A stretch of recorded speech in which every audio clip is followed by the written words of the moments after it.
Welcome back, everybody. We turn now to the king of the con. That's right, Barry Minkow, the recovering scam artist, is the subject of a new docu-series that is airing on Discovery Plus, and it focuses on his reinvention after running a huge Ponzi scheme. Well, now out of prison, the question remains, can this reformed man be trusted? We who perpetrate fraud, we want to sleep at night too.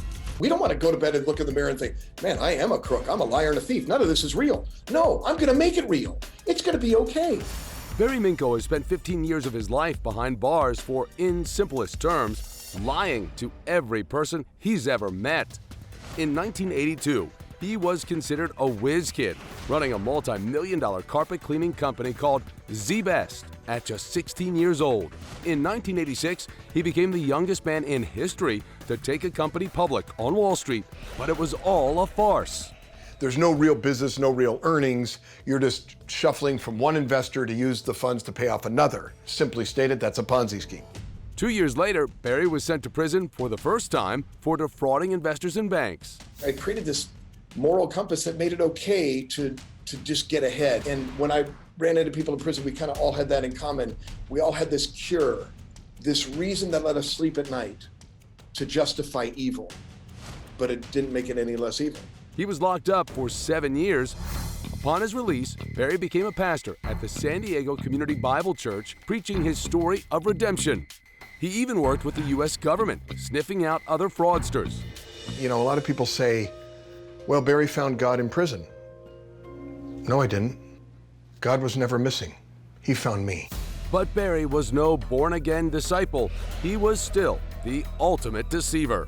In 2011, he entered a guilty plea for one count of insider trading for shorting stocks on the Lennar Home Building Company. While locked up, he was hit with more charges, this time for embezzling $3 million from his own church. It just unraveled for him. They told me Barry had been taking money from the very beginning of when he got here. I always tell people when I speak at recovery homes or wherever, I say, listen, you may have done bad, but you didn't defraud God. There's hope for me. There's much more for you.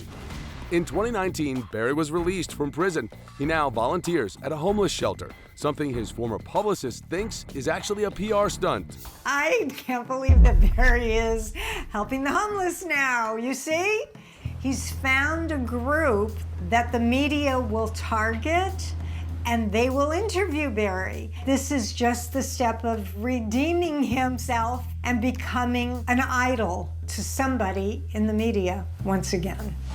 So is Barry a changed man? He certainly thinks so. I am so grateful for those people in my life who have forgiven me because I promise you I don't deserve it. And if I got what I deserved, I'd still be in federal prison. To learn even more about Barry's very interesting story, you can check out The King of the Con, streaming now on Discovery Plus.